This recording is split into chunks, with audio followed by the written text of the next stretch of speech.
नमस्कार दोस्तों, आज की इस वीडियो में हम बात करेंगे पीएम केयर्स फंड के बारे में। पीएम केयर फंड पर सवाल कौन उठा रहा है और ये लोग सवाल उठा क्यों रहे हैं। फिर हम बात करेंगे पीएम केयर्स फंड को कैग और आरटीआई के दायरे में लाने पर जोर क्यों हो रहा है। दोस्तों, आगे बढ़ने से पहले हम आपको बताना चाहेंगे कि प्लीज़ इस वीडियो को पूरा अंत तक देखिए, जिससे आपको बहुत कुछ जानने को मिलेगा। साथ ही आप हमारे चैनल को सब्सक्राइब करके बेल आइकन दबा दीजिए, ताकि आगे जब भी कोई हम वीडियो लेकर आएँ तो सबसे पहले आप तक पहुंच जाएं। तो दोस्तों, हम स्टार्ट करते हैं। दोस्तों, तो सबसे पहले हम बात करते हैं पीएम केयर्स फंड के बारे में। तो मैं आपको बता दूं कि पीएम मोदी के द्वारा पीएम केयर्स फंड की स्थापना 28 मार्च 2020 को किया गया था, जिससे कोरोना वायरस महामारी के इस दौर में फंड जुटाए जाएं तथा इसका उपयोग इस महामारी से लड़ने में किया जाए। और दोस्तों, इस पीएम केयर्स फंड में काफ़ी पैसे आए हैं। रिपोर्ट्स में तो ये बातें भी सामने आई हैं कि एक सप्ताह के अंदर 6,500 करोड़ रुपये पीएम केयर फंड में जमा हो गए थे। तो आप अंदाज़ा लगा सकते हैं दोस्तों कि ये फ़ंड 28 मार्च को बनाया गया था, तो आज के तारीख में कितने पैसे इस फंड में आ गए होंगे। दोस्तों, अब हम आपको कुछ बड़े डोनेशन के बारे में बताते हैं। दोस्तों, एसबीआई के जो एम्प्लॉय हैं उन्होंने 100 करोड़ रुपये इस फंड में डोनेट किए हैं। टाटा ग्रुप ने भी टोटल 1500 करोड़ रुपये पीएम केयर फंड में डोनेट किए हैं। दोस्तों, इसी तरह अजीम प्रेम जी, जो विप्रो के चेयरपर्सन हैं, उन्होंने भी 1125 करोड़ रुपये पीएम केयर फंड में डोनेट किए हैं। दोस्तों, बॉलीवुड एक्टर अक्षय कुमार के बारे में तो आपने सुना ही होगा, उन्होंने भी 25 करोड़ रुपये पीएम केयर फंड में डोनेट किए हैं। दोस्तों, हमारे देश की जो क्रिकेट बोर्ड है बीसीसीआई ने भी 51 करोड़ रुपये पीएम केयर में डोनेट किए हैं। दोस्तों, डोनेशन में हमारे सेना के जवान भी पीछे नहीं रहे। सीआईएसएफ के जवान ने भी अपनी सैलरी में से कट करके लगभग 1650 करोड़ रुपये डोनेट किए हैं। दोस्तों, इसी तरह हमारे आर्मी के जवान, नेवी के जवान और एयरफोर्स के जवान ने अपनी सैलरी में से कुल मिलाकर 500 करोड़ रुपये डोनेट किए हैं। दोस्तों, बहुत सारी सरकारी कंपनी जो खुद तो घाटे में चल रही हैं, लेकिन उसके बावजूद उसने पीएम केयर फंड में डोनेट किए हैं। और भी बहुत सारी डोनेशन जो है पीएम केयर फंड में किए गए हैं। दोस्तों, अब हम बात करते हैं कि पीएम केयर फंड पर सवाल कौन उठा रहा है और ये लोग सवाल उठा क्यों रहे हैं। दोस्तों, बहुत सारे बुद्धिजीवी पॉलिटिकल पार्टी के नेता जैसे संजय सिंह, योगेंद्र यादव, रामचंद्र गुहा के बारे में आपने सुना होगा, शशि थरूर, टीएमसी जो तृणमूल कांग्रेस पार्टी है बंगाल की, वो सोनिया गांधी, राहुल गांधी और भी बहुत सारे लोग हैं जिन्होंने इस फंड पर सवाल खड़े किए हैं। और सवाल उठाने के कई कारण हैं दोस्तों, जिसमें पहले कारण है कि ये फंड कैग के दायरे में नहीं आता, यानी कैग चाहे तो इसको ऑडिट नहीं कर सकता। दोस्तों, अब आप कहेंगे कि ये कैग क्या है और ये पीएम केयर फंड को कैग के दायरे में लाने से क्या हो जाएगा। तो दोस्तों, अब हम आपको कैग के बारे में बताते हैं। कैग का मतलब होता है कंट्रोलर एंड ऑडिटर जनरल। ये एक संवैधानिक पोस्ट है दोस्तों। संविधान में अनुच्छेद 148 से लेकर 151 तक कैग का जिक्र करता है, जिसमें बताया गया है कि कैग को अपॉइंट कौन करता है और कैग का मुख्य कार्य क्या है। दोस्तों, यहाँ हम बात करेंगे कैग के मुख्य कार्य के बारे में। तो मैं आपको बता दूं कि चाहे केंद्र सरकार हो चाहे वो राज्य सरकार हो, दोनों सरकारें कहीं भी जो भी पैसा खर्च करती है उसको कैग ऑडिट कर सकता है।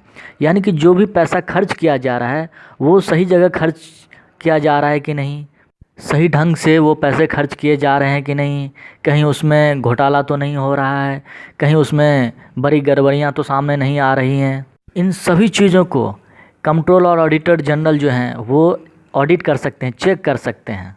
दोस्तों, आप तो जानते ही हैं केंद्र और राज्य सरकारें अपनी अपनी जगह बहुत सारी योजनाएं लेकर आती हैं और उसके लिए सरकार द्वारा पैसे भी आवंटित किए जाते हैं।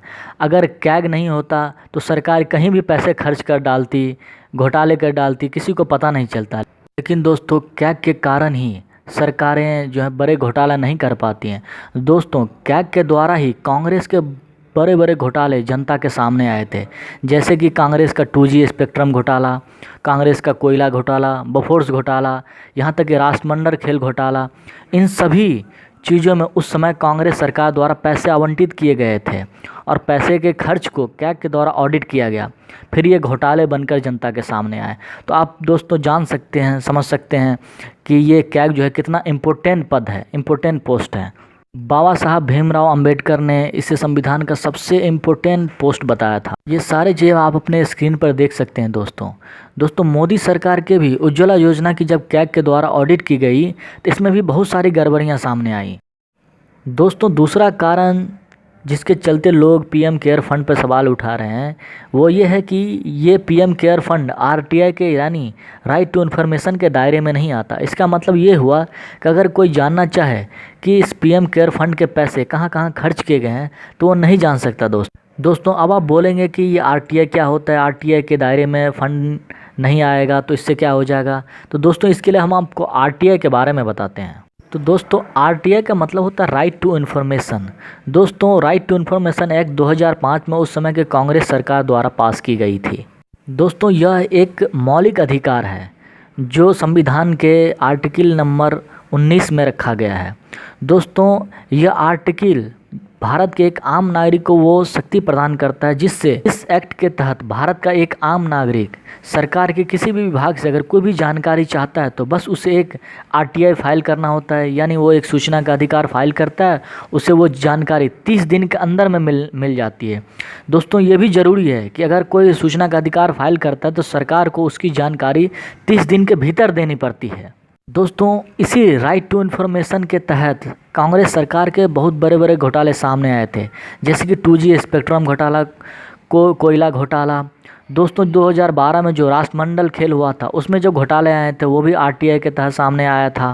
दोस्तों जो आदर्श घोटाला हुआ था उसमें भी किसी ने आरटीआई फाइल किया और वो बाद में पता चला कि आदर्श जो है आदर्श एक घोटाला है।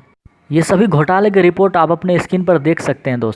दोस्तों तीसरा कारण जिसके चलते लोग इस पीएम केयर फंड पर सवाल खड़े कर रहे हैं वो ये है कि प्रधानमंत्री नेशनल रिलीफ फंड पहले से बना हुआ था जो 1948 में उस समय पंडित जवाहरलाल नेहरू और सरदार वल्लभ भाई पटेल के द्वारा बनाया गया था।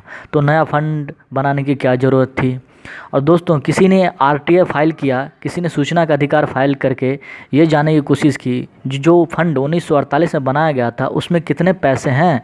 तो ये बातें सामने आई कि 3800 करोड़ रुपये उस फंड में पहले से हैं, तो नया फंड क्यों बनाया गया। दोस्तों एक बात मैं आपको और बता दूं कि ये सारी बातें खुद हमारे प्रधानमंत्री मोदी जी डिमांड करते थे जब वो गुजरात के सीएम थे।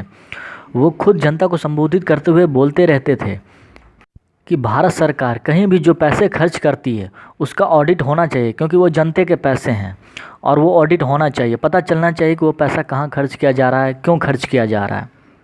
प्रधानमंत्री के मोदी के इस डिमांड को आप स्क्रीन पर देख सकते हैं। दोस्तों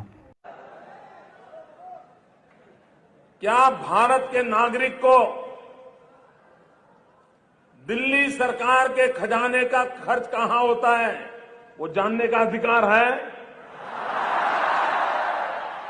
अगर देश के नागरिक को ये जानने का अधिकार है और अगर वो कोई पूछे कि भारत सरकार की तिजोरी के पैसे कहां खर्च किए गए वो गुनाह है, क्या ये पूछना सही है। राइट टू इंफॉर्मेशन हमने लोकतंत्र को मजबूत बनाया है, तो आपको जानकारी देनी चाहिए कि नहीं देनी चाहिए। कानून में कहा गया है कि 3 महीने में जानकारी देनी पड़ती है। भाइयों बहनों, जब जानकारी छिपाई जाती है तब सवाल उठता है कि नहीं उठता है कि दाल में कुछ काला है।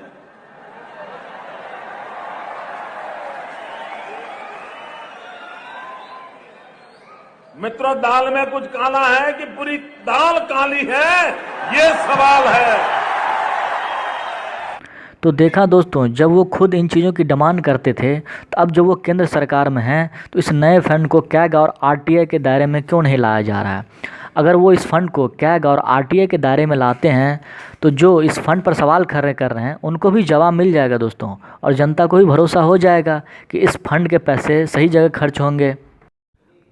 दोस्तों हाल ही में छत्तीसगढ़ के मुख्यमंत्री भूपेश बघेल ने जो छत्तीसगढ़ का मुख्यमंत्री रिलीफ फंड है उसमें जितने पैसे आए थे, कहाँ कहाँ खर्च किए गए वो पैसे, अभी कितने पैसे हैं, वो सारे पब्लिक डोमेन में रख दिया।